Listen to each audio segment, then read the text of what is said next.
tucked away from the busy A1 and nestling in rolling hills lies Markle, population around 100. Accessed via perfectly manicured tree-lined avenue flanked by beech hedges and wildflowers, and over a white-painted railway crossing, the collection of houses that make up the tiny village are adorned with rambling roses and ivy. The area is steeped in history, with the ruins of Markle Castle standing just quarter of a mile away. The keep, perched on a rocky outcrop, was built on an ancient site where the king of the Picts Angus defeated the invading King Athel and his army of Saxons in 832 AD. Legend has it that Angus prayed on the outcome of the battle, and was rewarded by a vision of a cloud formation of a saltire against a blue sky. The Scots won and the national flag was born, as was the name of the site, Markle, loosely translated as miracle and later to be known as Markle.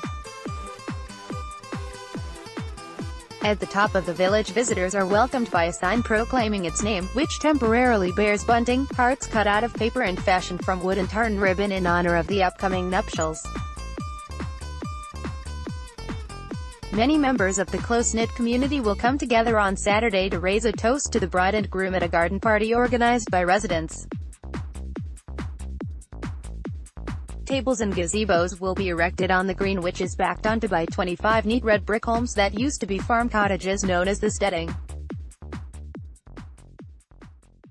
A barbecue will be fired up and British fare will be served with strawberries and cream, finishing off the feast washed down by Pim's cocktails. The outside venue will be bedecked with homemade bunting, paper chains, pom-poms and carefully arranged flowers fit for a new princess, and everyone's hoping for the sun to shine down on them and the royal couple on the day.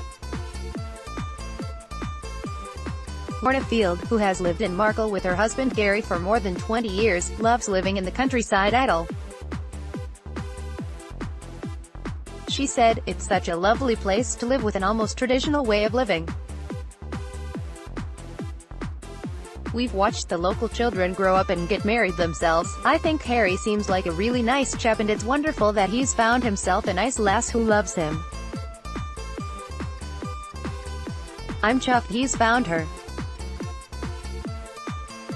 I might even wear a crown after a few wines." Sierra and Lisa Vance have lived in the steading for 5 years and are looking forward to celebrating their unique connection with Mrs. Windsor-to-be. Sierra said, "It's very exciting that our small hamlet of Markle shares its name with Prince Harry's fiancée. Markle is a magical place to live. It's beautiful, the people here are friendly, and we have tremendous community spirit. We are also blessed to be surrounded by the stunning and romantic East Lothian countryside. You could say it is the ideal location for a quiet, peaceful honeymoon." Another resident, Neil Moreland, moved to Markle from Manchester in 2015 with his wife and daughter. He said, "Markle is a fabulous place to live, and the wedding is a good opportunity for the community to come together after a long hard winter. My daughter is 4 and loves princesses, so she's excited about the wedding." Mum of 2 Jenny Patterson has lived in the hamlet for 17 years and can't imagine living anywhere else. "There's something about Markle," she said. "It's such a brilliant place to bring up children. It's almost an old-fashioned childhood with a safe and happy life." Adding some marriage advice for the betrothed couple, she said, "Just keep a sense of honor and be patient.